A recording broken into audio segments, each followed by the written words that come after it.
माँ के समान समझना, अपने ससुर को अपने पिता के समान जाकर के समझना, अपने देवर को छोटे भाई की तरह आदर और सम्मान देना, अपनी नंद को अपनी छोटी बहन की तरह लाड़ और प्यार देना। मैना मैया आज की माताओं को यह समझाना चाह रही है। बेटी ससुराल में जाए प्यारी माताओं तो उसका ऐसा ही सुंदर उपदेश देना चाहिए। बेटी ये घर तो तेरा है और तेरा ही रहेगा, और लेकिन अपने घर में तू पहली सिकी रोटी खाती है और ससुराल में सबको भोजन कराने के बाद तुझे भोजन करना पड़ेगा। ये शिव महापुराण की कथा बड़ी सुंदर सी शिक्षा दे रही है। क्या सनातन धर्म में प्यारे भगवत प्रेमी आजकल एक बहुत बड़ी विडंबना चल रही है। क्या विडंबना है? विडंबना यह है प्यारे भगवत प्रेमी के घर में अगर बेटी का जन्म हो जाता है, घर में अगर बेटी का जन्म हो जाता है तो पड़ोसी को भी पता नहीं चलता है कि बगल वाले घर में बेटी का जन्म हुआ है। और अगर घर में लड़के का जन्म होता है तो पूरे नगर में मिठाई बंटवाते हैं, है ना? क्यों? क्योंकि बेटी आती है तो दुख होता है और बेटा आता है तो सुख होता है। प्यारे भगवत प्रेमियों, मैं व्यास गद्दी से आप लोगों से निवेदन करता हूं, नौ बेटी के बाप को कभी आपने गरीब नहीं देखा होगा और नौ बेटे के बाप को कभी आपने करोड़पति नहीं देखा होगा। हर बेटी अपने भाग्य को लेकर के जन्म लेती है और जितना ख्याल आपके जीवन में माता पिता का बेटी रखती है उतना बेटा कदापि नहीं रख सकता है। बेटी एक बार को बात को सुनकर के प्यारे प्रेमी चुप हो जाएगी, पर बेटा जवाब दिए बिना नहीं रह सकता है। आजकल तो गर्भ में पता चल जाए कि कन्या है तो संसार में आने से पहले ही उसको हटा देती है। उन माताओं से मैं निवेदन करना चाहता हूं कि अगर हमारे गर्भ में अगर कन्या आई हुई है तो भगवती जगदम्बा परम्मा मां भगवती दुर्गे मैया का स्मरण करना चाहिए, किशोरी राधा का स्मरण करना चाहिए। किशोरी राधे, तुम साक्षात मेरे घर में आने वाली है, जन्म लेने वाली है। ऐसे भाव के साथ आप कन्या को जन्म देंगी तो आपके घर में कभी भी लक्ष्मी की कमी नहीं रह सकती है। प्यारी माताओं, पर आजकल बेटी जब जन्म लेती है, माँ बाप पढ़ाते हैं लिखाते हैं, बेटी का लालन पालन पोषण करते हैं, बेटी विवाह के योग्य होती है तो उस बेटी को हर घर में सामान अपना लगता है ना। मेरी दुकान है, मेरी गाड़ी है, मेरा घर है, मेरा बंगला है। जब बेटी का संबंध दूसरे घर में हो जाता है तो हर वस्तु उस बेटी को पराई लगने लगती है। और एक दिन उस बेटी का विवाह का समय आता है, बारात चढ़ करके आती है। प्यारे भगवत प्रेमियों, सबको खुशी, सबको प्रसन्नता होती है, पर लेकिन वो बेटी आंखों में आंसू भर के घर के आंगन में रोती रहती है। क्या पिताजी, आपने मुझे अपने घर की खुशी, अपने घर का आंगन का वृक्ष दूसरे के घर के में आंगन में लगाने के लिए पैदा किया हुआ था? और लेकिन पिता भी उस समय मजबूर हो जाता है।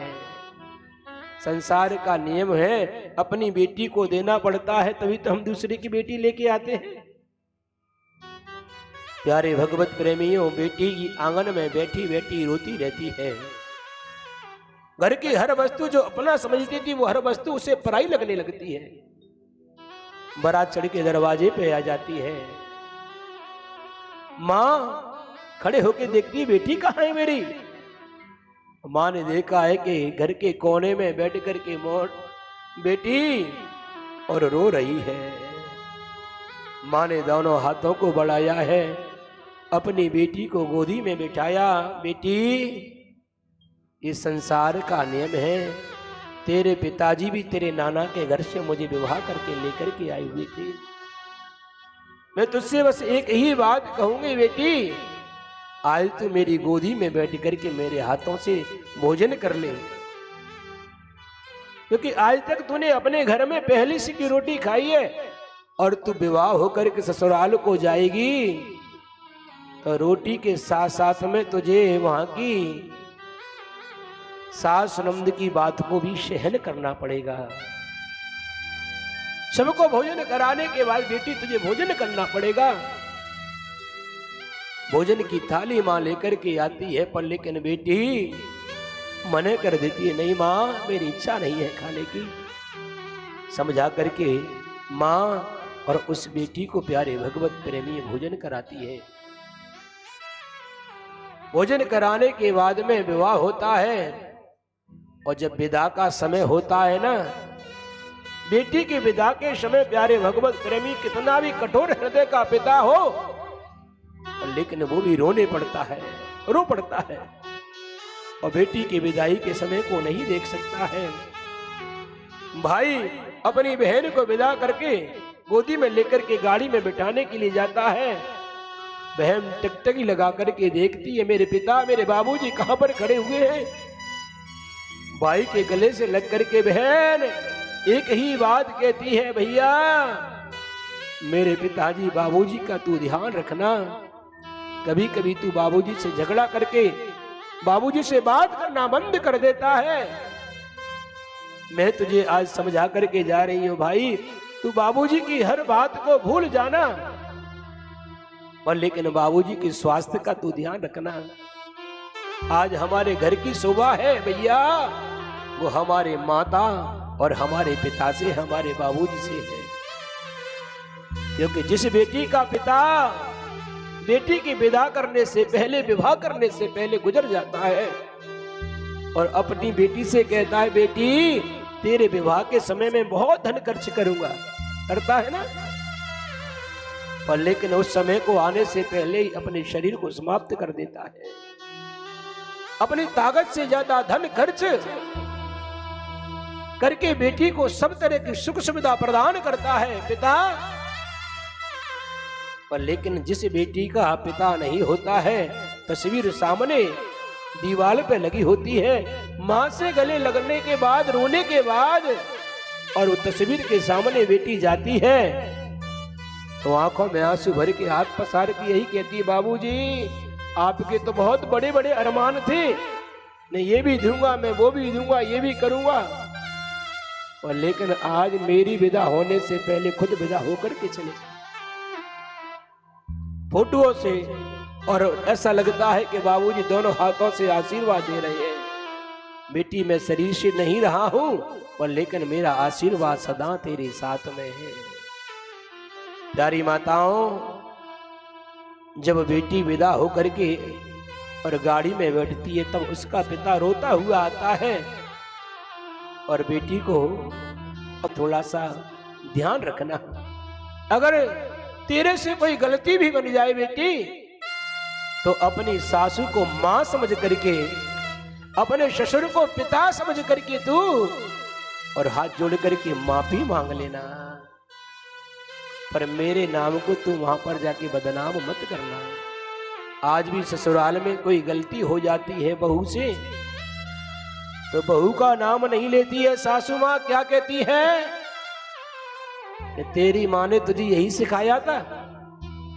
मां का नाम पहले आता है, इसलिए तेरी मां और तेरे बाबूजी का ससुराल में तेरे में बदनामी नहीं हो जाए। विवाह होकर के जब ससुराल में पहुंच जाती है बेटी, प्यारी माताओं,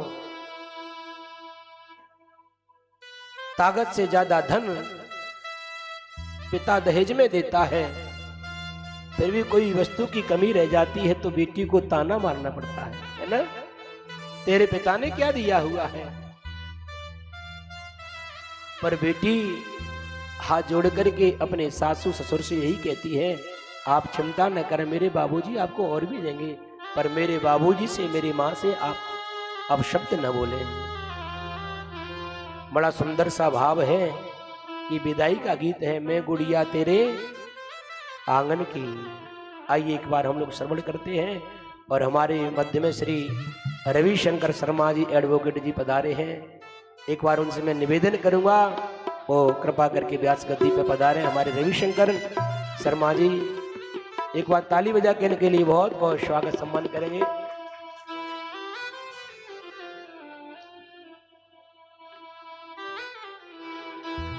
मैं गुड़िया आ जाए वकील साहब। तेरे आंगन की,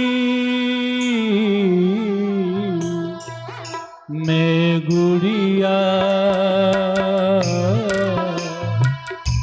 तेरे आंगन की, मैं गुड़िया तेरे आंगन की, मैं गुड़िया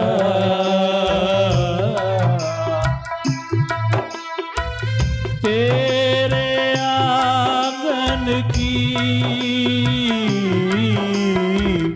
मैं गुड़िया छोड़ चली, मैं छोड़ चली बाबुल, छोड़ चली गली बाबुल की, मैं गुड़िया तेरे आंगन की, मैं गुड़िया मेरी माँ तेरे बिना लगे ना जियरा, मेरी माँ तेरे बिना लगे ना जियरा।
करना मुझको बुलाओ, बाबुल माँ को धीर बंधाओ, रो रो करना मुझे रुलाओ, बाबुल माँ को धीर बंधाओ, रो रो करना मुझे रुलाओ, कसम तुम्हें मेरे, कसम तुम्हें मेरे आंसुअन की,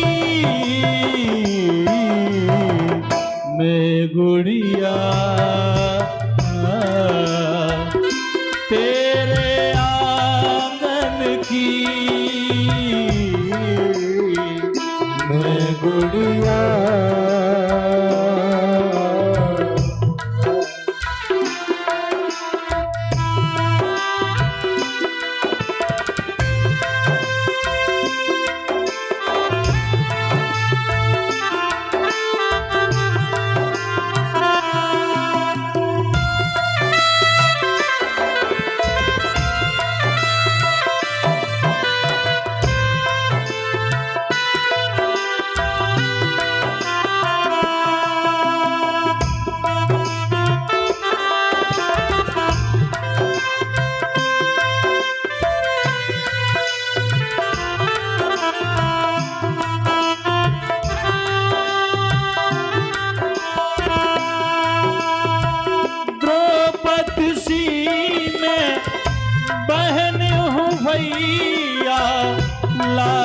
रखो मेरी बन के कन्हैया।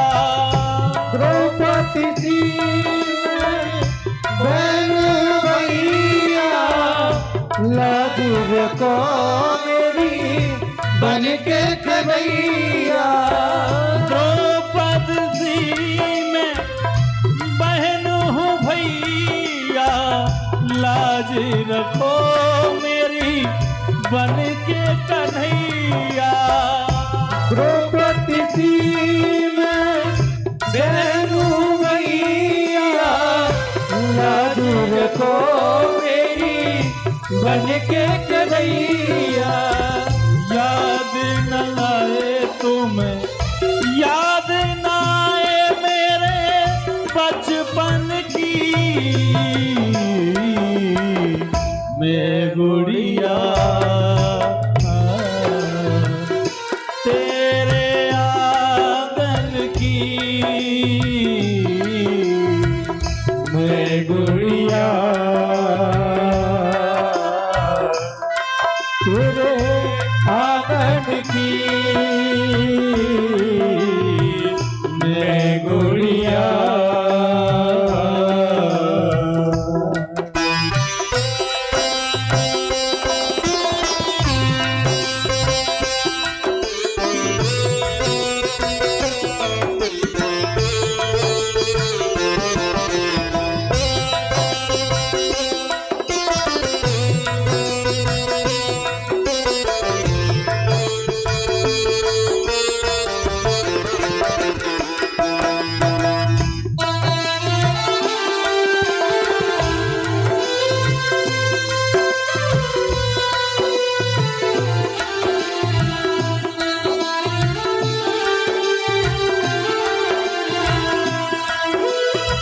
मत रो माता क्यों रोती है, बेटी पराया धन होती है। ओ मेरी माँ तू क्यों रोती है, बेटी पराया धन होती है। ऐ मेरी माँ तू क्यों रोती है, बेटी पराया धन होती है। ऐ मेरी माँ तू क्यों रोती है, बेटी पराया धन होती है। धनवान की हो या निर्धन की, मैं गुड़िया तेरे आंगन की, मैं गुड़िया तेरे आंगन की, मैं गुड़िया तेरे आंगन की, मैं चिड़िया तेरे बागन की, मैं गुड़िया।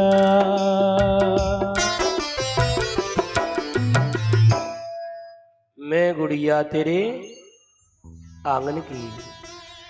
प्यारे भगवत प्रेमियों, बेटी का विदाई का दृश्य तो बड़ा ही अद्भुत होता है।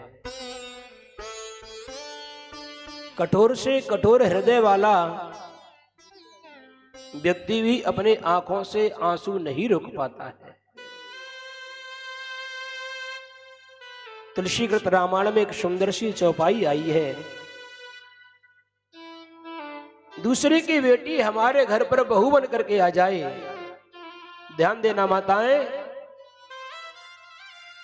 बधू लड़किनी पर घर आई और राख्यो नयन पलक की नाही। जैसे पलक हमारी आंख की रक्षा करती है ना,